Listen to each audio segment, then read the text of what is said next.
welcome to 9 on the positive side. I'm Courtney Courtwright. Thanks so much for joining us this weekend. People who work at the Ayden Museum are asking for your help. The president of Ayden's Historical and Art Society is asking for documents, artifacts, pictures, and stories of the town of Ayden. If you walk inside the museum, there are all different types of exhibits to look at. But the museum says their work isn't done because they're still missing perspectives that are important about how Ayden came to be in the first place. History is history. We don't want anybody to forget because everybody has a story. But we often have exhibits only for the people who knew about it. What affected your family? There may have been a neighborhood in Ayden that we don't even know about, that we've forgotten about. You can't find it in any other book. You can't find it in the history book. These are things that were a part of their school life, that was part of their education, it was part of their whole life in the small town of Ayden. We'll have the information about the Ayden Museum, how to get in contact with them, and where to bring your historical items to over on our website. One teacher at Pamlico County High School received a grant that benefits student beekeeping. 9 on your sides, Gabby Sartori found out what the buzz is all about. Hannah Hardy applied for the North Carolina Farm Bureau Agriculture in the Classroom Going Local grant back in November. She's now given her students more to be excited about. The kids get to experience something really different. Most of the time schools don't have bees, so this is a new thing for us. I never had bees when I was in school growing up and getting to be around them. So our kids get to work with the bees, learn about them, see what it takes to take care of them, and then see how they can affect the environment. Hardy was awarded $500 to purchase honey extraction equipment. I asked her what the equipment will be used for, and she said it will provide a more in-depth experience for the students. So far, we haven't been able to extract any honey. Our bees are new, so because of that, there's not a lot of honey in the hives. But now that we've had them for about a year, we are going to get a honey extractor with this grant, which will allow us to put the frames from the hive into the extractor. It'll spin them around and spin the honey out. Then we can jar it and sell it. Hardy was chosen out of 120 teachers that applied for the grant and was the first ever Pamlico County teacher chosen. She and beekeeping student Colton Hall were honored for the award at the local Farm Bureau meeting Thursday night. For me, my favorite part is just getting to work with the bees, learn how they work, build, communicate, all that. It's just, for me, it's a great learning experience. Pamlico County school officials are excited to see the growth of the beekeeping with the new technology. They say having the bees is extremely valuable and will show students their importance in agriculture. The need for pollinators is tremendous now. A lot of farmers are getting into incorporating beehives, and you can rent hives and do all kinds of things to bring them back so they can pollinate the crops. In Pamlico County, Gabby Sartori, 9 on your side. Over in Kinston, the Kinston Police Department is adding a new team member, and we're told he's a good boy. This is K9 Kang. Kang and his human handler, Officer Page, are currently in training. The Kinston Police Department says you can start seeing him in March as part of their Operations Division. It will assist officers on the street when they need to locate suspects or drugs or any kind of crime that the K9 can be used for. In addition to Kinston Police Department, we are always excited about it. And it's an extra tool that we can use for the Kinston Police Department. The Kinston Police Department says they're always looking for new ways to improve the safety of their city. A local nonprofit is dedicated to improving the lives of pets. The Humane Society of Eastern North Carolina provides things like temporary housing, food, and medical care to animals in need. Now to your sides, Davis Supis has more on how the nonprofit is getting a big boost. The Humane Society of Eastern Carolina never wants to say no or turn an animal away. And thanks to a new $10,000 grant from Petco Love, they're able to accept more four-legged friends with open arms. So it definitely alleviates the everyday costs since we are 100% donation based and grant funded. So it helps with those daily costs, and it's also really helped with overall medical care so that we're able to take in more animals. We do spend quite a bit of money on every animal, being that they do get spayed or neutered, microchipped, up to date on all vaccines that they can be for their age, and any other issues that they may have. The donation comes from Petco Love as part of more than $15 million in investments for local organizations across the country. So when we have the funds to take in more animals, we're able to help people like them, and other shelters like Greene County and all over Eastern NC, we're able to help a lot more. Yeah. The Humane Society of Eastern Carolina is entirely funded by donations and grants, which means they don't have a lot of supplies for extra rescues.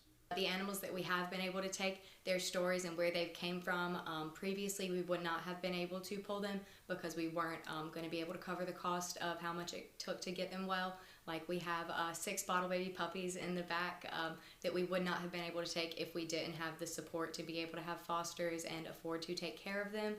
But now they are 6 weeks old and thriving. Last year, the shelter helped over 370 animals get adopted into their forever homes. They took in 180 pets into their care for adoption and helped 170 transfer from shelters in eastern North Carolina. The best thing to do is keep pets and people together. We don't want to see animals end up in shelters, so we like to be able to support missions that support that. To check out more information on how you can help these pets, visit our website at WNCT.com. In Greenville, Davis Supis 9 on your side. Hello, what are you doing? Aw, they're so cute. Another animal rescue tucked away in Albuquerque's North Valley, though, is dedicated to providing homes for, llamas. It's also a place where the public can learn about the woolly creatures. Linda Liptak is the heart and soul behind Llama del Sol, which she started 15 years ago. Their goal is to rescue llamas in need of a better home. The rescue right now has more than 20 of them in its care from all around Colorado and New Mexico.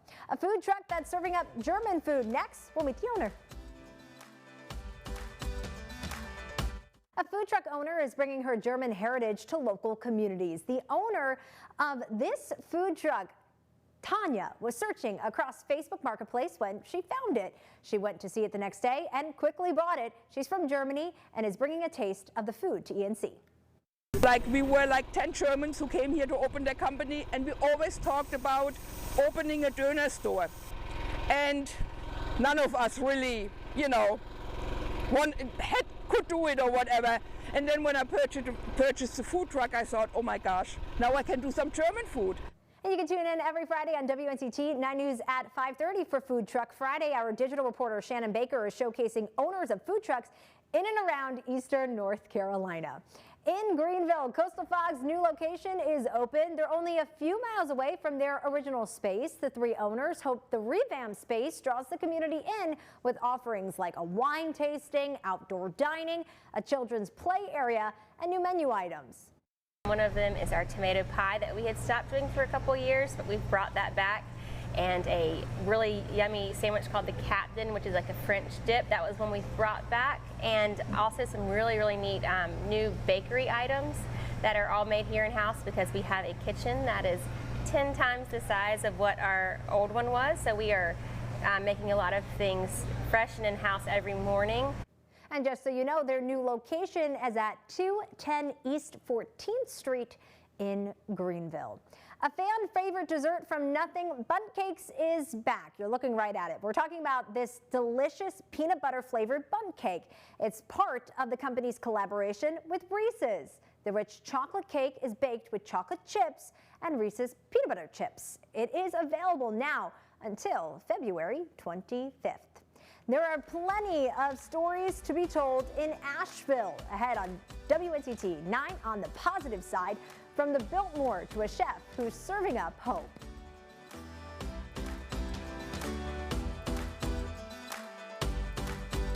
Lead national CBS correspondent David Begnaud went on a storytelling adventure in North Carolina. He had to find a story within 48 hours in Asheville.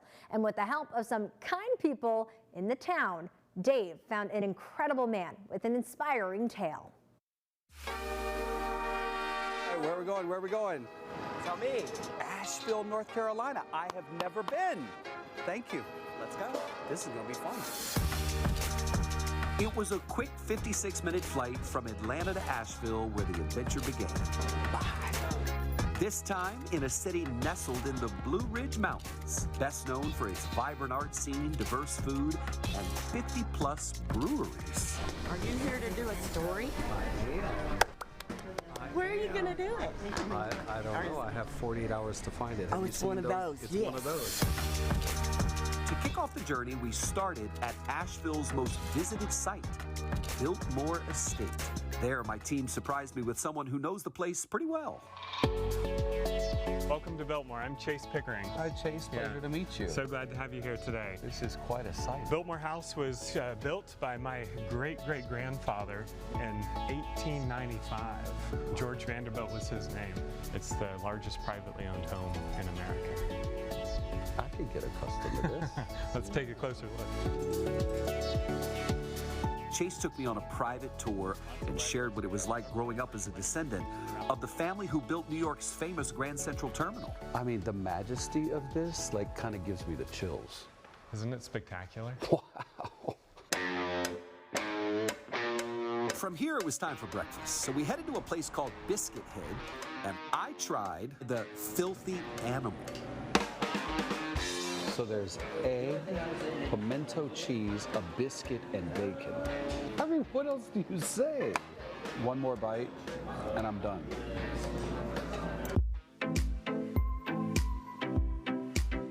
From here, we headed for Asheville's River Arts District, which has a vintage vinyl shop. Oh, I love this. And some individual art studios. This is really striking and beautiful. Thank you. We decided to pop into Asheville's Visitor Center nearby.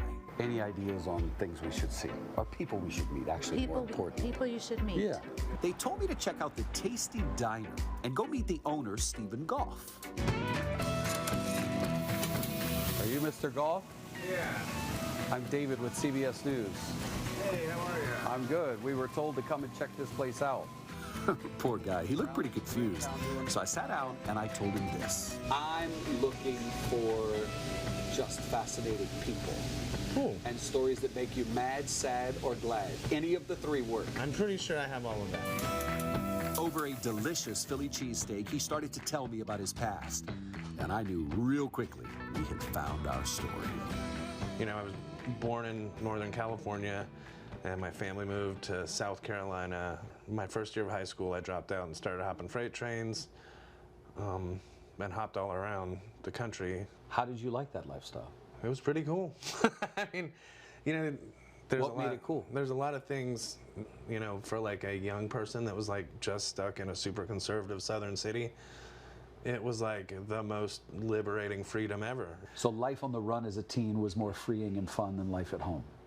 You know, it was the early 90s, so like, you know, if you looked funny, you were gay. So lots of people would harass me for that. I'm not gay, and I also have nothing against anyone with any sexual preference, but them thinking I was gay caused large problems for me in the South in the early 90s. You know what I'm saying? I do. I grew up gay in the South. I totally get it. Yeah. I got it. So it was an issue, you know, and it was like, I would rather live on the streets than put up with this. Now you're starting to speak my language, but I also see your eyes start to water. Oh, yeah, yeah. When I was younger, I was just like, that was awesome and fun, but as an adult, you're like, oh, you were running away from pain. You know? And that's it. That's it. You were running from pain. You know, at the same time, like, the life that gave me and what that instilled in my spirit as a human being made me a better person as a whole. He found his purpose in the first place that really felt like home, the kitchen. Stephen worked his way up the ranks using a skill born out of pain, compassion. You know what I thought when I walked into this restaurant? A place where anybody feels welcome. That's exactly what I want you to feel. That's what I thought. I want it to feel like our city here, like Asheville. I want it to feel like you're walking into my head and you're getting a little piece of my history and personality just from the walls and the decor. Stephen had an idea, the Wooden Nickel program. Here, a customer can spend an extra $5 to buy one of these wooden nickels. When people who are hungry come by asking for free food, Stephen feeds them, and a wooden nickel gets used. As our time in Asheville with Stephen was coming to an end, I started thinking that life itself is just one wild train ride. As long as you can hang on, you might end up being dropped off exactly where you're meant to be. Isn't it crazy how you go from a boy jumping trains trying to find himself to sitting down on CBS News and telling your story? It's pretty cool. It is insane, in fact. I never thought would be anything. So, so it's pretty cool to be able to like take care of our community and have somebody just coming through town and recognize that. Well, the community is what drove us to you. And I think it's because of how well you've taken care of them. Thank you. So congratulations. Thank you.